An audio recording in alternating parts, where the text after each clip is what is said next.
and we'd like to welcome you to the second Instructional Design and Technology Roundtable of the spring semester of '06. And we're going to begin with our topic about online versus face-to-face instruction. Is there really any difference?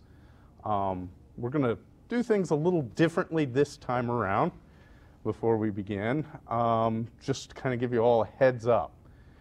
We're going to start our session with Shaolin here, who will kind of go with a brief overview, a little bit about what literature is available, of which some of the articles that we're going to kind of briefly touch, we've actually given you a copy of for your own edification later. And then after about 5, 10, 15 minutes of that, we're going to actually break up into groups, and we're going to talk in groups and play kind of a game. We have a series of little questions that we'll be handing out, and we're going to kind of work as groups to explore this, tap into our own expertise, tap into what knowledge you may be revealed to you this time around, or things that you may have heard of or you're interested in, and then we're going to kind of share together and open up the discussion as a whole, and maybe even present a little each as groups. I know this is a vastly different format than what we've done in the past, but there's a lot of experience in here, even beyond what's up at the front of the stage, and it's important to tap into all of that. So without a further ado, we're going to go ahead and start with Shaolin here and kind of go over a brief overview of what currently is going on with the debates between online versus face-to-face. All righty. So we figured we had too broad of a topic really to cover, so we decided to hit the different threads or the different lines of inquiry that are happening regarding research in online learning. So one major thread has to do with instructional strategies for e-learning, and that's probably one of the most common threads. I'm sure you've all read articles. Some of the ones you have in your hands address that. We have ones that look at academic quality and evaluation for quality, and that's one of your articles as well. And we also look at virtual teaming. Any ideas what virtual teaming is? Yes? Well, it's when a group of people at different stages of development work together to try to develop something that you can move progressively through. Very, very good. And virtual teaming is used a lot in business. So business people actually have been doing most of that research. We have online community building. And why is community building important? And what is an online community? How do you know you belong to one?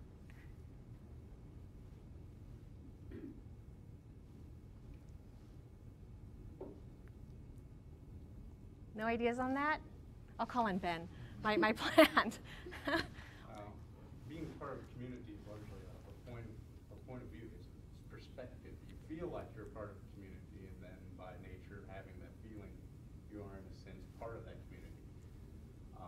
It is a mutually shared experience where people are engaged with each other, and they are sharing. There's a degree of reciprocity, whether it's knowledge or emotional support, or some kind of feedback where everybody is feeding back and forth with each other. Good. There's also research on theoretical underpinnings, and this is becoming more and more important because a lot of people jumped into online learning without the pedagogical underpinnings, and now it's coming back around to where they try to define that in order to create better learning experiences. We have research on online assessments, different types of assessments and tests that may be delivered online, and then instructional design. We have research threads on asynchronicity and synchronicity. And asynchronicity is where people can take an online course and all log on at different times, so they're not interacting with each other in real time. And then, of course, synchronicity is where you have a live lecture, live chat, live interactions, live use of whiteboards, that sort of thing. We have research on gaming and simulations and the use of artificial intelligence. And this is Gaming and simulations are used more, again, in the business environment, and the artificial environment could be the use of bots, the use of natural language interfaces that students can use, or learners can use, people who are undergoing trainings. We have research into educational technologies, communication strategies, how teachers can humanize themselves, come across as real human beings, and have some sort of a telepresence or social presence. Academic dishonesty and academic honesty issues, and then digital copyright and intellectual property. We have research threads in terms of online ethics. What's the proper way to treat people? What's the proper way to handle information and share technologies, that sort of thing. We have accessibility and accommodating for learning disabilities as another research thread. Administration in distance learning, policy analysis, budgeting, standard setting, and oversight. We have cultural angles. Can you create a neutral curriculum and deliver it globally? Is that possible? Or do you culturally focus your message to the group that you're trying to teach to, and how do you do that without offending, right, or confusing people? There's also research on learning objects and reusability, and that's stuff like the SCORM standards, and that may become a topic somewhere down the line. And then to wrap it up, we also have support for online learning regarding e-moderators, facilitators, librarians, advisors, and technologies. That's another research thread. And then regional threads such as subject, culture, group, and individual-based online teaching and learning. And then, of course, the K-12 arena also is the subject of a fair amount of research. Okay? So in terms of very quick overview, there are quantitative, qualitative, and mixed methods, methodologies for the gathering of information in terms of the research. And some of the main debates, we don't want to come across as saying that there are absolute best practices in terms of online learning. But some of the main debates going on currently in the field have to do with the no significant difference findings. What this big research study, this was a meta study. It looked at all kinds of research comparing face-to-face and online learning. And the famous conclusion was that there was no significant difference in learning between online and face-to-face. So in other words, online was as effective as face-to-face. Now, this is not an absolute set in stone one. I think this study looked at 200 different smaller studies, but this one is still widely debated. We have the issue of the digital divide and the haves and the have-nots, the whole social question of who are your online students. When you look at the world, who are the people who have access to computers, who have the training to use computers for training, and then just even in the microcosm of the United States, who has access to the learning. There's the question of the screen effect. How much is real learning, or how much is simulated learning? How much does the screen effect hide lack of learning in some ways? And it can with improper design of learning. Reusability regarding learning objects standards is another huge debate. The SCORM standards that they're talking about. Can you create learning objects that can be interchanged between faculty? You know, would you feel comfortable using a learning unit created by somebody else and repurpose it for your own use? And would you be willing to let others use yours? And then technology's effect or non-effect on learning. You know, does technology have an effect or not? There's been a lot of cross-fertilization of ideas between face-to-face research and online learning research. So online learning borrows a lot from the print literature for face-to-face learning, and some of that has gone back the other way. And then your handout has some online resources. There's a listserv that you could join if you would like, where they talk about online learning, and then various URLs, and then we have some books that might be helpful. And so, just in conclusion, what research threads are most relevant to you and your teaching situation? And what sort of research do you find most convincing There are dozens and dozens and dozens of journals. So if any of you have questions on some of the research out there and would like some references, feel free to email any of us, and then we can track down some sources for you if you'd like, you know, some backup in terms of names of journals or that sort of thing. And then what can you contribute to this field of e-learning in terms of unique insights, because the research is fresh. There's a lot of opportunity to define new ground and to explore new things. And so now here is Ben again. Do we have any short, quick questions here about the initial kind of overview that we kind of cast out there? All right. Okay. Then we're going to begin with our game, and it's kind of an interesting quasi-game, and I hope that you're all amicable to it. Basically what we'll do is I'm going to ask you all to break up into groups of about 3 people, and I'm going to hand out one of these sets of topics for everyone, and then everybody draws out 2 slips of paper, and there's a question on each slip of paper. Pick one of those 2 questions yourself and decide which one you want to talk to your neighbors about, and start kind of a dialogue. So all 3 of you in your group will have your own slip of paper and your own questions, and kind of throw out some ideas, your understanding, your own experiences, anything that might relate to what we've given you or shown you, anything along those lines, and have a discussion. We're going to also hand out some notepads and a paper, so you can, and select one of the 3 of you to actually take some notes and so forth. And then you'll also want to select one of you to be the spokesperson for your group, because we'll go around through the group and kind of have each group throw up some ideas, what they thought was the most relevant question, what they got as their most relevant idea out of this. Basically, we're just going to kind of jumble things up here and have some fun with it. So I'm going to go ahead and start passing these out. If you all could kind of group together, and preferably, if you came with somebody, find somebody new to sit next to so you can kind of shake things up.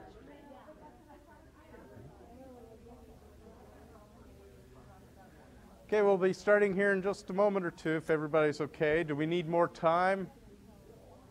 Does anybody call for more time?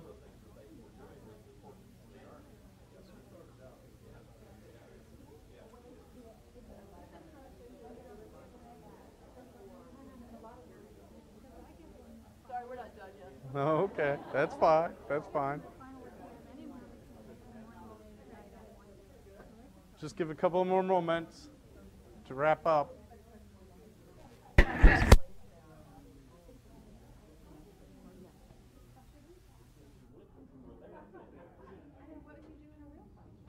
Run out of time here, and people will have to start disappearing here soon.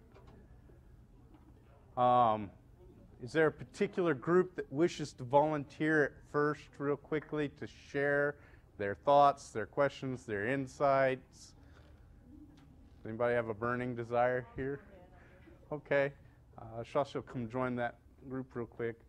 We're going to kind of keep this really organic, just kind of share. If anybody wants to throw up a question towards the end of whatever they're sharing with us, feel free, and then we'll just move from group to group.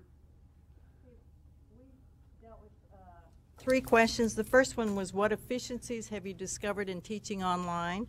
And since I was the only one here who taught online, it's mostly the things I had to say. One, I find I don't have to repeat myself anymore, because I can always say, go look at the instructions, because it's all up there.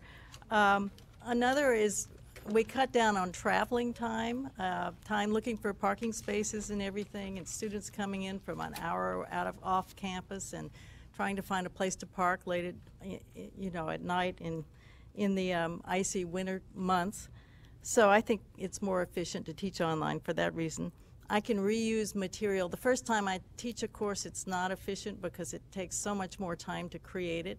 But subsequently, I just have to update it, and I'm getting better and better at that, doing that quickly, the more I design courses for online. Also, another efficiency, I guess this is an efficiency, is that there can be so many things going on at once. I make my students log on for a 2-hour period once a week. And if there are 15 students, there can be 15 postings going on at once, or so you really multiply the number of interactions that can take place in a 2-hour period, unlike in the classroom where it's one person speaking at a time. So I think that's an efficiency. The next question had to do with synchronous assignments and what works and what doesn't work. And I found that you can't have a discussion with more than 4 or 5 people in a chat room. It just doesn't work. So the main chat room I just use for people to ask me questions and for announcements, housekeeping, and then the synchronous discussions go on in small groups of 4 or 5 students. And then they post out on the message board summaries of what they've done. The final question had to do with how do you encourage creativity and innovations. And one thing that we came up with is that this professor doesn't necessarily answer questions or participate heavily on the message board, because that kind of dampens their creativity or their willingness to take risks. So you let, and I also only ask open-ended questions with no right or wrong answers. And I also create heterogeneous groups where I have students with different backgrounds, so that also encourages more creative problem solving. So that's. Before we go on, I should have asked right off, what was your topic for everybody? 'Cause Oh, I'm it's sorry, very online obvious. teaching strategies. Online teaching strategies. Does anybody have any questions for our first volunteers?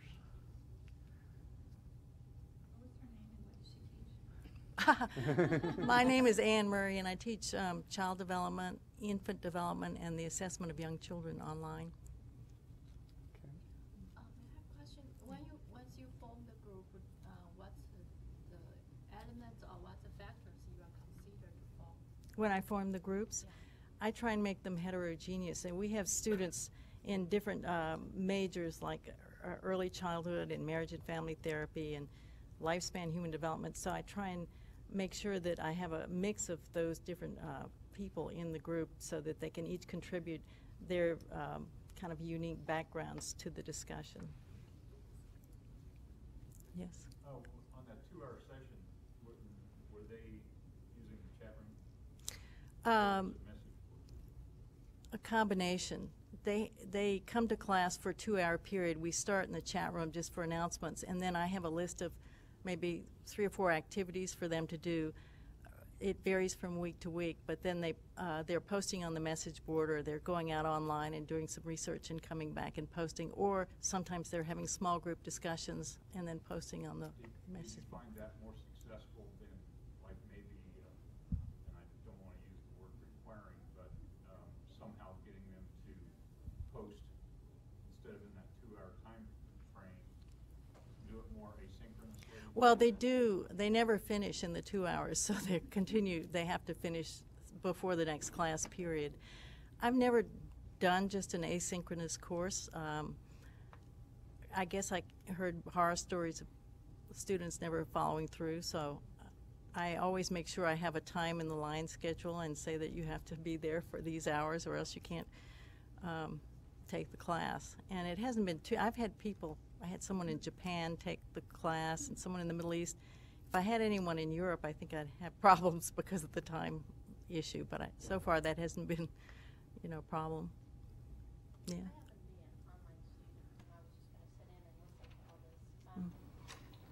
I was just, one of the reasons why I am doing an online program is because I work full-time, I have kids, I need to be able to do it around other things. Do you not feel that limits Well, participation?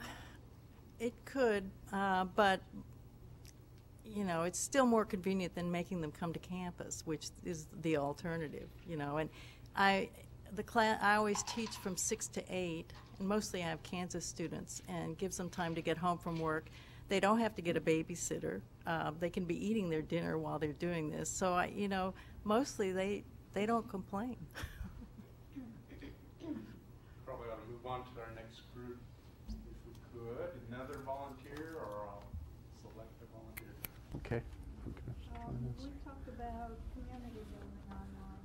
Okay. We didn't stick to our questions. We combined our questions.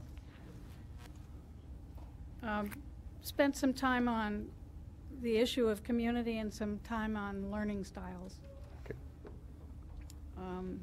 We agreed that most of us are visual and would prefer being able to see the people we're talking to, and that might be a handicap in trying to build a community. A still picture will be better than nothing, but it would be better to see the person you're talking to. So someday we'll have those little cameras and we'll be able to do that. Also, this was my opinion, that we need a reason to build a community, that if the group is not going to stick together at the end of the semester, they don't have no reason to stick together.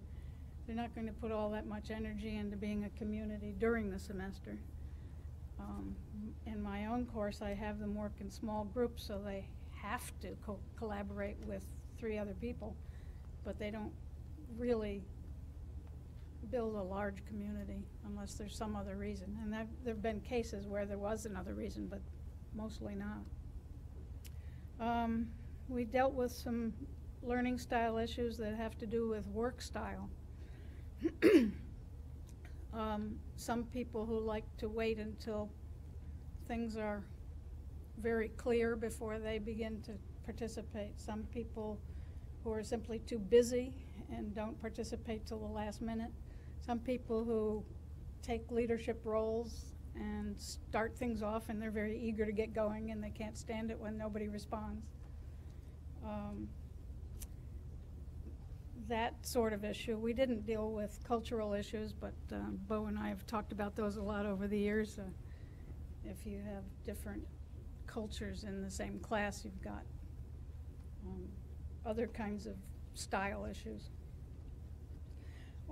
Dealt briefly with the falling apart question. How do you know when your group's falling apart? And that's just because I have a group falling apart right now, so I happen to know. How I know is I got an urgent, first I got an email a couple of weeks ago saying, I'm not going to work with my group anymore, can I join another group? And I said, sure. The 3 remaining people, I've been waiting to see what would happen to them because they obviously were not doing very much. Well, this morning I got the email that said, well, I posted something for the assignment that's due today and I haven't heard from either of my peers, you know, my collaborators. What am I supposed to do? Shall I work alone? I said, well, give me till 2 o'clock. I'll see if we hear from the other 2, and then if they don't, I guess you've got to work alone. So that's a problem which I hadn't dealt with before. It's the first group that's totally fallen apart. Anybody's got suggestions, I'll be happy to hear them. Is that a pretty good summary? Excellent. Bob? Yeah. Where's my, I don't know where you Does anybody have any questions or suggestions? Is that an undergraduate class?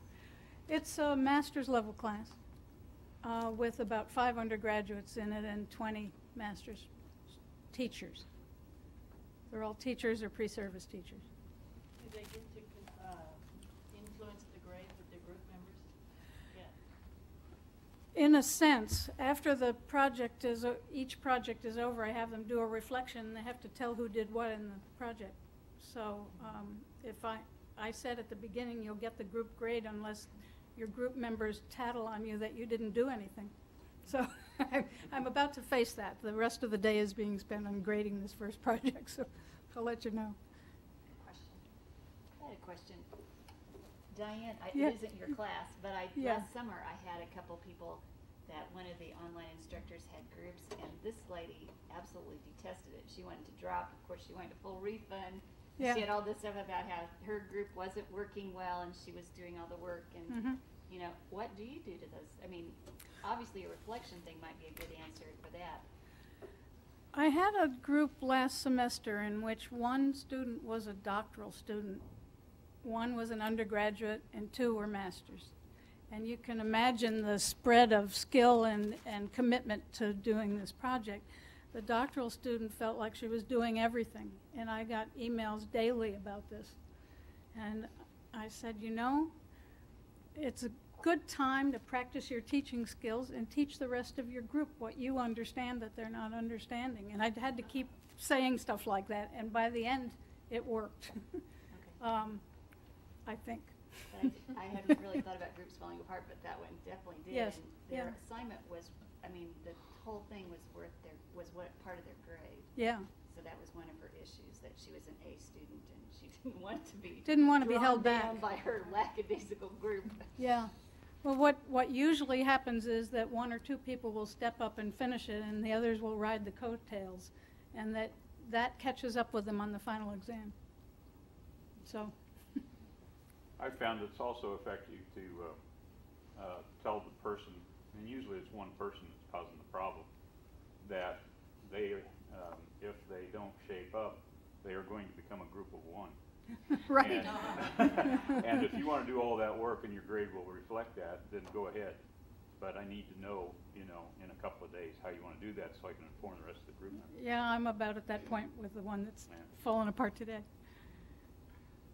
That does happen. I've seen actually the full gambit of how groups have handled. I've met an instructor once at a conference who actually gave her groups the power to basically throw one of their members off the island. Yeah. If there was a complaint, they were supposed to send it in. She would kind of give them some ground rules to mediate it through. If that didn't work, then she'd actually join in for a little while with the group. And if hit that third strike, they'd actually toss a member out of the group. And their grade would reflect it usually, unless it was some extraordinary circumstance where it's really just a personality conflict. It has nothing to do with the fact that one member isn't doing the work. But I've also seen the other extreme where an instructor has sorted their members and put all the ones who aren't doing anything together. And usually what happens is most of them don't mind because they're not going to do anything anyway. and one or two will realize suddenly, I'm in that group. And they'll ask to move to another group, and they'll actually start contributing and producing work that they otherwise wouldn't have. That's an interesting challenge. Yeah. I like that. But it's never easy because you're dealing with people, and that's the problem. Well, and it's I'm not dealing just with teaching. teachers, which is even worse than dealing with people. They expect to do it perfectly and have their grade reflect that. Yes, I agree. These groups a lot in my classes, and similar to your self-reflection thing, but I make it more obvious. Yeah. And talk to them about the honor code and that you're not going to get the grade if you don't participate. I give them a form, and each member of the group has to fill out the form and say what everybody in the group has done. And I've actually had students self-report that they weren't able to contribute as much as they thought they should have been able to do. I've had that too. Yeah.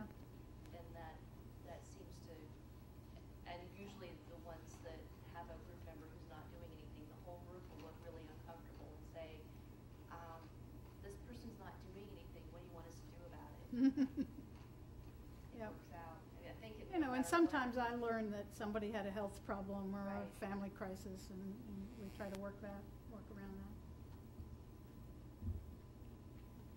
Well, thank you very much. Let's move on to the next group. We have volunteers. I have a sense that microphone isn't really helping much. I'm trying to stand up and- That's fine. Actually, it's not piped in. It's actually for the tape more than anything. Oh, can I? All right. Feel free. We also only got to two questions. And the first one was, what's intimidating? We were on transitioning from face-to-face to online learning. The first one was what's intimidating about online teaching and what's intimidating about online learning. And so what we talked about was can be kind of intimidating to assess where the students are when you start the class, how much knowledge do they already have, and how do they compare with each other in terms of the level of knowledge that they already have. And the actual benefit to the fact that students kind of help each other based on how much knowledge they have, but that also leads to, it can be kind of intimidating as the instructor to give up control of teaching when the students are kind of teaching each other, and you have to kind of step back and let them do that. We talked about access issues and needing to keep deadlines so that people would keep doing the work, and just the intimidation about the technology in general. Do I know how to do this, and do I know how to use the technology as well as my students, and can I help them with it if they need help? Well, I said everything was intimidating because I'm really brand new at this. And intimidating about the development, how do you develop relationships with your students when you're over the internet and you can't see them, you can't see them respond to you, you say something funny and you don't know if they laughed and that sort of thing. So it's a different kind of communication, and that could be kind of intimidating as well. In terms of online learning, we talked about just the differences in course management systems and how that can be difficult for students and for the instructor.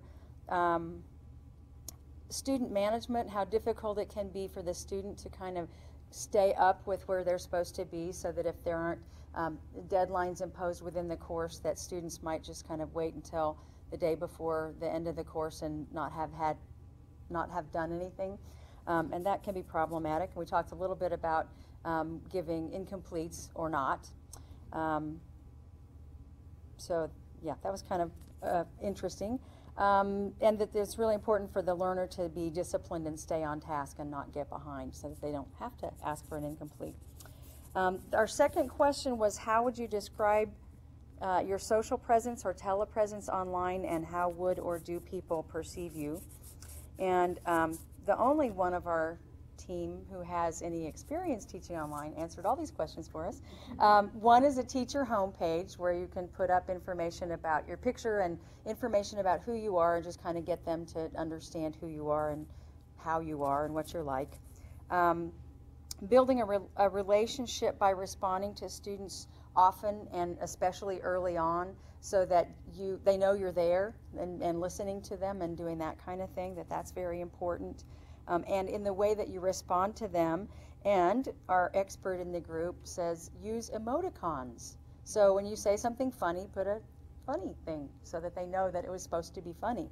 And we talked a little bit about how it can be really bad in emails if you say something that was meant to be funny and somebody takes it as not funny at all. So emoticons apparently can be helpful in doing that. And we talked about team building early on, and I can't remember what we said. Get to know each other. Oh yeah, so that the students get to know each other, and the student and instructor get to know each other, and doing some activities that are not necessarily instructionally based, but just about, let's have a conversation about what's going on in the world, or are there ghosts, or something just completely off target, but that develops conversation and builds a team. So those were the two that we got to. Okay. Any questions? Are there ghosts? That was my topic. I think I'll go over to the other one. A lot of the kids are reading Hamlet right now, so they're like, oh, I have a king and ghosts. Do I believe in ghosts? Sometimes you have more experience with online teaching than I do. Is there a maximum number that you found? I mean, we're talking face-to-face versus online. Is there a maximum number of students where you would not ever allow your class to get larger than that? 25. I have two sections of 25, and with my graduate work, because I'm a graduate student here, and my family obligations, that's more than enough. A lot of it's dependent on the Design. If you care about student interaction and projects and stuff, if you're just putting stuff up there and taking it down. And I interact a lot with my students. You can actually build, and I hate this type of course, me personally, but that's just my bias. You can build like a self-contained, self-paced course where students are largely on their own, doing their own thing. It's almost like a cyberdized version of correspondence education. But you can literally run hundreds through in that method, but you get that kind of experience, and for a lot of students that's not what they're looking for. But I kind of agree, 25 tends to be the upper limit, although I've seen up to about 70. But that's with team teaching, with people, more than one person running the course. Those are the teachers that never did it again. And I've seen that too, actually. I know of one institution in the state of Kansas where they keep basically burning out the instructor and replacing in a new person. Here, try this course. It's already built. And they last for about a year, and then they have to go hunt down a new person. So there may be two questions. right Mhm. here. One is how many students in a course. Okay. And then the other is, are you teaching the same course, 2 sections or 2 Yes, courses? same course, 2 sections. Okay, so you really have 50 students, although you're dealing with them. Right. Then In I also smaller wonder chunks. is how many courses can one handle at any one time? Because that's 2 separate preparations and dealing with totally different issues, which could easily swamp somebody online. And I think also a lot of that has to do with how much of that time you're spending developing. I mean, these are courses that you've taught in the past and already have built up and everything. That's a different experience. You know, as Anne has suggested here, it's a different experience maintaining a course that you've taught before and you're just updating and you're familiar with, than this is the first time I've taught it and I'm not sure how it's going to work and I'm going to have to adjust things as I'm going, and that can be considerably more effort than just teaching a course by a long shot. But I find teaching 2 courses online is hard. I mean, because they email you and they don't say what the context is or what class they're talking about, or, you know, and so you're constantly kind of, I don't know, not clear in your head about what the communication is going on about. One of the things our group talked about was the possibility that maybe we need more than one email address at K-State, one for each class or for your distance classes or something, and it would help to sort all that stuff out ahead of time. So, if I could butt in, does that mean that what you're saying is that by teaching the classes online, that the students kind of lose the context that they're not the only class that's out there? They don't identify themselves as... Not only that, sometimes you get one that doesn't even have their name in it, and they have some obscure email from Hotmail that's like, you know, Lady Luck hotmail.com or something like that, and they abbreviate their name as a E with a period after something. You have no clue who it is. Or, yeah. Well, with my class, so that I don't get a lot of personal emails, each student has a private thread. And if they have a question that needs to be addressed, they put a note that says, please go check my private thread. So every day, I go check those every day, so that does cut down on a lot of emails. It's a private thread. Looks like a solution. Okay, I guess we're moving up here to our next group. Okay, as you can imagine, with Bert and me in the same group, and got a little random over here. I can imagine why that would be. But our topic essentially centered around the hybrid courses and how to the benefits and some of the difficulties of hybrid courses.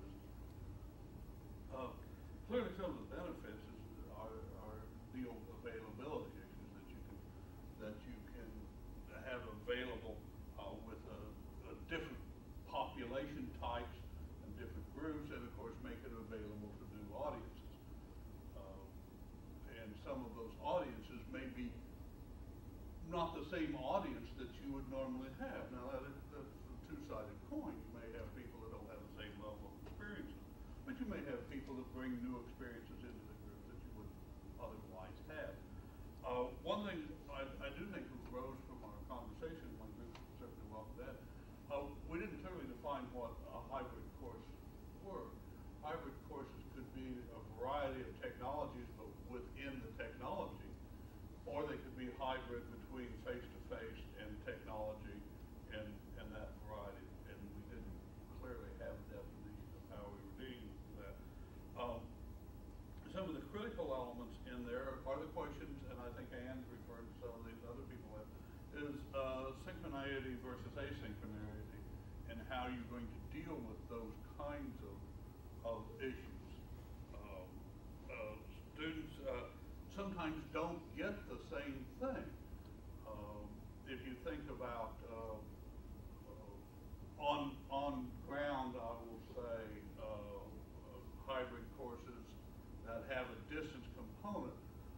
The students, for example, that are on campus here and versus students that are in faraway places, the class is over and they walk to the union to get coffee with the instructor. They get a different level of instruction than somebody that's in Garden City.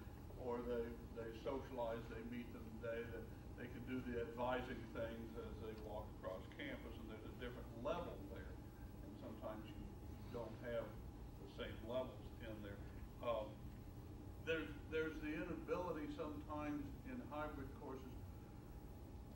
depending on how we define it, to build relationship structures. And that goes to, we kind of sidetracked on there that we really need to think about how to build these relationship structures in there that need to get developed. There's something to be said to what I'll say breaking bread with your group and the group breaking bread together. That they get to know each other, they get to know their family life, they get to know about each other, they get to know their idiosyncrasies and their quirks and their lifestyles, and that adds a bit there.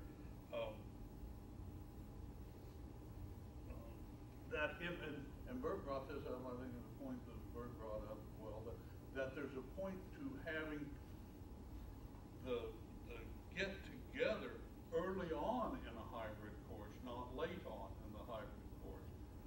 Almost to the place that before the course takes place, you have the get together.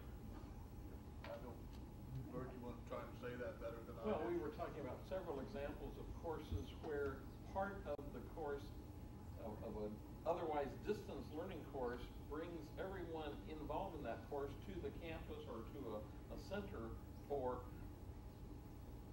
3 days, a week, 2 weeks, and that's an integral part of the experience. And we were talking about some institutions like ours that also have sort of a more sophisticated residential environment designed for bringing folks in for 1 week or 2 weeks, and so there's a whole system there. You don't have to worry about food service, you don't have to worry about linens, and you don't have to worry about putting 35-year-old executives who are making substantially more than you are in a dorm room.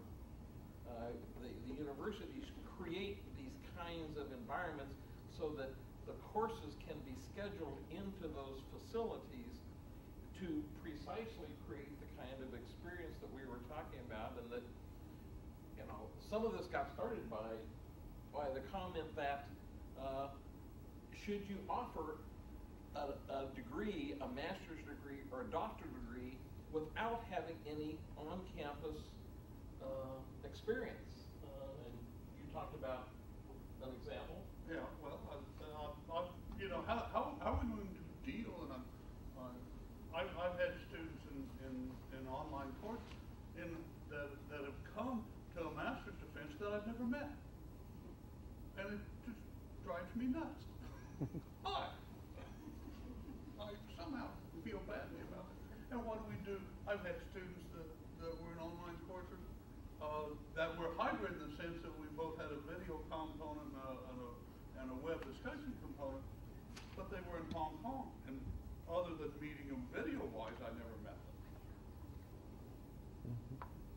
Where does that go? I mean, we need to think about these things, I guess, is what that means to how we do that, and I think that's probably true as we work in your field of civil engineering. So I have a question. So what can you tell by seeing a person face-to-face?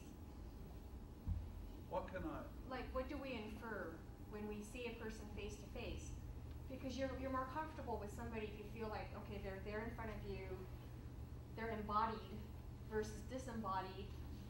But what is it that we feel we know once we can actually meet someone in the flesh?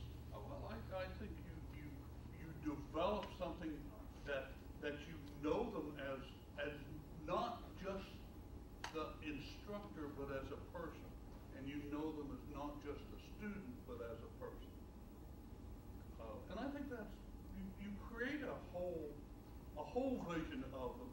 Where when I'm teaching and telling birthdays, when I'm teaching in the Telnet 2 thing, I always kind of feel like I'm running a radio talk show. A bit. Hi there, how you doing out in Garden City today? I mean, I just kind of, hey dittos, Rush, or something along those lines. Long time, what is it? Long time listener, first time caller kind of issues. Just drive me nuts. One other thing in terms of data in terms of communications. One of the reasons that I'm a pretty big fan of desktop video conferencing, or at least video conferencing, is because we know that without that visual component, you've lost, various studies say, 80 to 85% of the communications. If you are just working with words on paper and don't have a chance to see that person, a lot of the communication is lost. So that's one issue.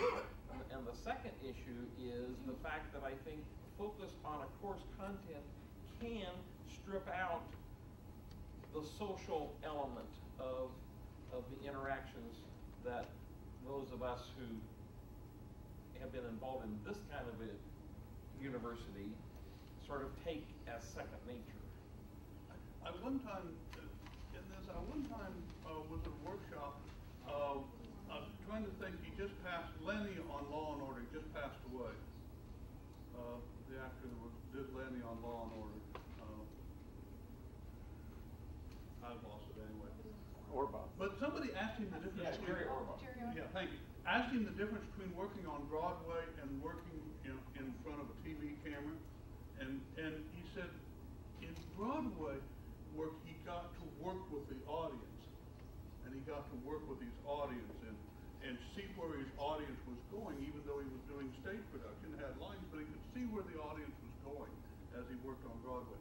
In TV, he said, while you could retape it, he said you don't have the feel, and while he was successful in both worlds, he says, I much prefer Broadway to television. I hate to kind of cut us short here, but we kind of need to move on because we're running out of time. So we'll hop. Okay, real quick, just to kind of. I really feel like I know my students better online because I can see their thinking. It's so obvious. It's on the message board, and there's a lot of social communication that goes on between the students. And if they're sitting in a classroom of 30 students, I'm really not going to get to know them as well as I do online. So my perspective. And I suspect, Dan, you're right that it has a lot to do with the kind of class. For example, Ben talks about a class of 300 students that you have no interaction in. I know that class real well, as different from the kind of class where you get to know your people. And I think that's important. We were talking about the technology aspect, and we covered 4 different areas, and I'll cover them fairly quickly. And if anybody from the group wants to chime in, please do so. We first talked about box courses and sort of its place. Basically it's a all self-contained course. Everything's in there, but we did see that there are places that those are necessary. Things like here on campus when you work with human subjects, the IRB piece where you actually go in and you walk through the videos, and it's sort of like a course, but it's not like some of the courses we're talking about here. So there are aspects in certain instances that this would work. The next area that we talked about is sort of the SCORM, the learning objects piece. I think Ben talked about it just a little bit.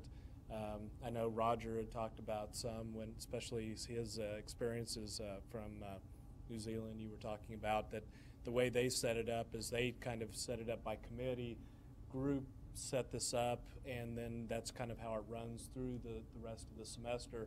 But at the end, then they come back, talk about it, see what was effective, make those changes, and then move it to the next semester. But it's sort of all self-contained, has the same concepts throughout, and so that there's a lot of consistency that runs through those. We also talked a little bit about World Wide Web resources. What do you pick? And Vicki mentioned a little bit about making sure that it fits with the content, the expertise and background of what you're looking for within your class. Make sure that it's appropriate, the kinds of sites, what kind of context in relationship to the course. We had some discussion about the whole idea of commercialism. Do you use sites that have a large aspect of commercial aspects versus just a regular homegrown website?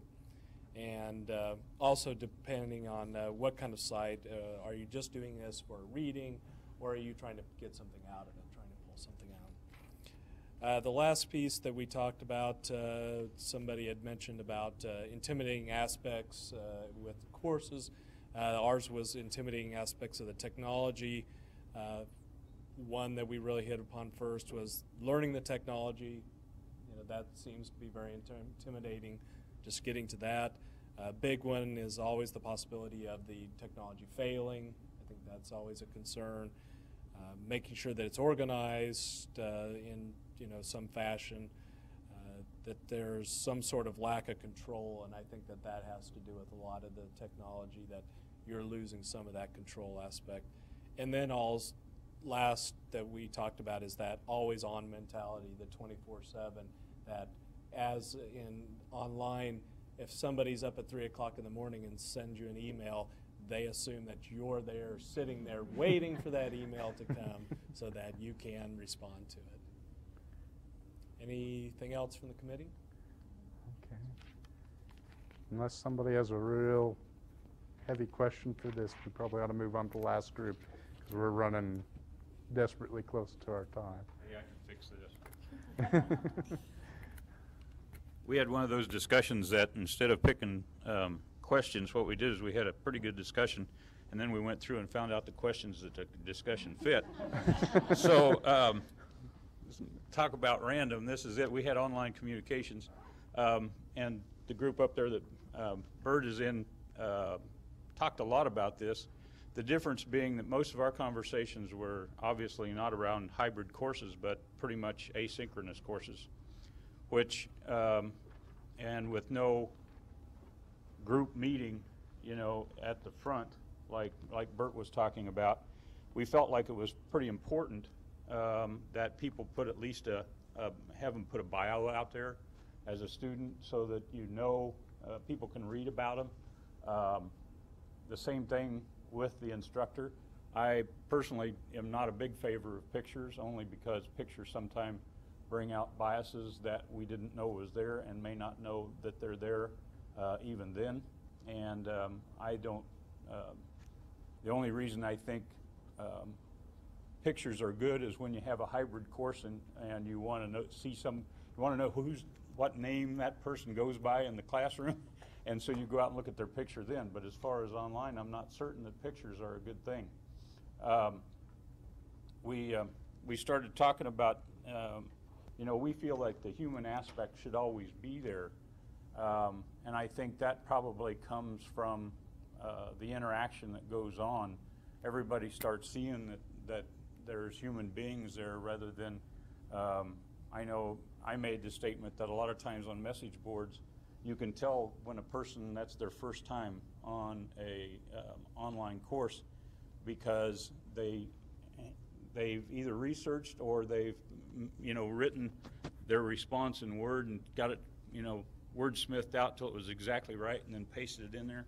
And as an instructor, you can tell you're successful when all of a sudden the message boards become more spontaneous, and you can tell that, and that's when the true discussion goes on. Personally, I equate that with the situation that most people don't like to participate in discussions because it's the I hate to look stupid aspect. And what happens is online, you get the people that don't respond in class because they don't want to look stupid. And they have it more of an opportunity because they're faceless. They have the chance to actually think about it before they go in and post this message board, and they actually seem to participate a little bit better. On the other hand, I've had people tell me the ones that really talk in class, they don't like it so much because they don't know how to write. And so neither one of them is necessarily bad. I think you just have to be aware that you're going to find both types of people in class. And I think it's very important to not only to have that thread at the very start of the class where it's kind of like, are there ghosts? You put it out there and you allow people to talk about anything they want to on that thread. but, you know, to make certain that it doesn't creep into the threads that you have there for class, and you inform them that's what that thread's for. What you find is they use it a lot at the start, and then pretty soon they're either in the chat room or whatever because they become more comfortable or whatever. And that's just the humanizing aspect of it. One of the things that I shared with the group here that I think it probably brings to, you know, it's kind of an embarrassing situation, although I learned a lot from it. I had a student in class one time that was from Singapore.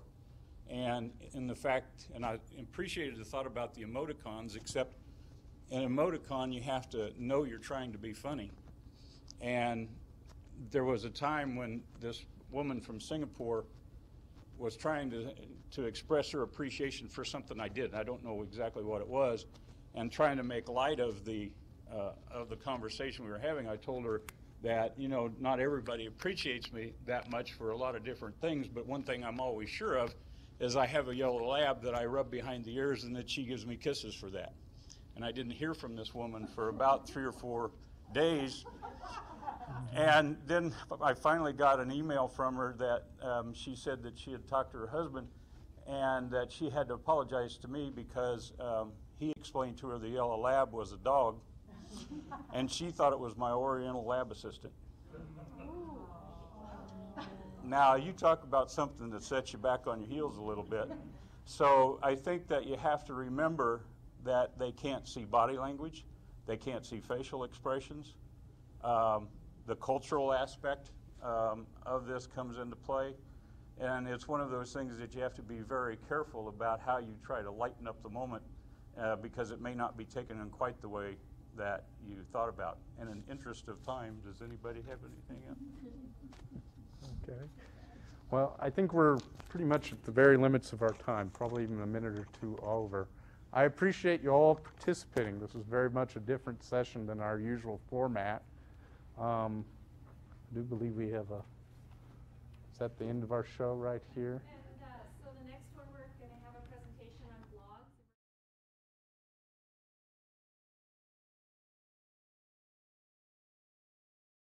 We will listen The to Landon Lecture Series. Chemicals are developed. I would like to take a moment to congratulate all of you who are graduating from today's virtual commencement. Kansas State University's Office of Mediated Education.